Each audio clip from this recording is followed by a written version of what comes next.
আসসালামু আলাইকুম শিক্ষার্থীরা, মাদ্রাসার পঞ্চম শ্রেণীর বৃত্তি পরীক্ষা আবারও এবছর থেকে অনুষ্ঠিত হবে। এ বিষয়ে ঢাকা পোস্ট একটা নিউজ প্রকাশ করেছে, দেখতে পাচ্ছ। মাদ্রাসার পঞ্চম শ্রেণীতে ফিরল বৃত্তি পরীক্ষা, প্রশ্ন হবে 5টি বিষয়ে। বিস্তারিত জানতে ভিডিওটি সম্পূর্ণ দেখার চেষ্টা করো এবং এই চ্যানেলটা নতুন দর্শক আছে অবশ্যই চ্যানেলটি সাবস্ক্রাইব করে রাখো। সরকারি প্রাথমিকের পর দেশের সব ইবতেদায়ী মাদ্রাসা ও পঞ্চম শ্রেণীর ইবতেদায়ী বৃত্তি পরীক্ষা আগামী ডিসেম্বরে অনুষ্ঠিত হবে। বাংলাদেশ মাদ্রাসা শিক্ষা বোর্ডের আওতাধীন মাদ্রাসাসমূহের অধ্যয়নরত শিক্ষার্থীদের একত্রে অংশগ্রহণ করতে হবে 5টি বিষয়ের উপর। এ পরীক্ষায় শুধুমাত্র সর্বোচ্চ 40% শিক্ষার্থীরা অংশগ্রহণের সুযোগ পাবে। বুধবার 6 আগস্ট বোর্ডের পরীক্ষা নিয়ন্ত্রক অধ্যাপক ডক্টর মোহাম্মদ কামরুল হাসান সই করা এক স্মারকে বিষয়টি নিশ্চিত করা হয়েছে।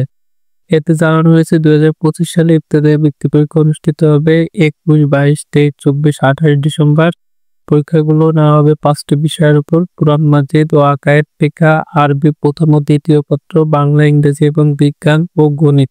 এর মধ্যে কুরআন মাজিদ ও আকায়েদ ফিকহ, আরবি প্রথম ও দ্বিতীয় এবং গণিত ও বিজ্ঞান সম্মিলিতভাবে হবে এবং প্রতিটি বিষয়ের জন্য নম্বর থাকবে 100, সব মিলে হচ্ছে 500 নম্বর।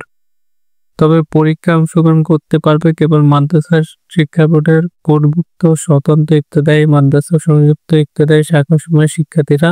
মাদ্রাসার পঞ্চম শ্রেণীর অধ্যয়নরত মোট শিক্ষার্থীর 40% পরীক্ষায় অংশ নিতে পারবে। এ বিষয়ে বিস্তারিত সিলেবাস মানবন্টন বোর্ড থেকে শীঘ্রই প্রকাশ করা হবে বলে নির্দেশনায় জানানো হয়েছে। তো মাদ্রাসা শিক্ষার্থীরা, তোমাদের পঞ্চম শ্রেণীর যে ইবতেদায়ী পরীক্ষা ছিল সেই পরীক্ষার আলোকে আগে বৃত্তি পরীক্ষা অনুষ্ঠিত হতো, সেই বৃত্তি পরীক্ষা আবার অনুষ্ঠিত হতে যাচ্ছে এবছর থেকে এবং 5টি বিষয়ে মোট 500 মার্কের পরীক্ষাটি অনুষ্ঠিত হবে। পরীক্ষাগুলো 21, 22, 23, 24 ও 28 ডিসেম্বরের মধ্যে অনুষ্ঠিত হতে পারে এবং এই বিষয়ে চূড়ান্ত যে সিলেবাস সেটা প্রকাশ করা হবে। আজকে ভিডিওটি এখানে শেষ করছি। ভিডিওটি ভালো লাগলে অবশ্যই একটা লাইক দিও এবং চ্যানেলে নতুন দর্শক হলে চ্যানেলটি সাবস্ক্রাইব করে রাখবে।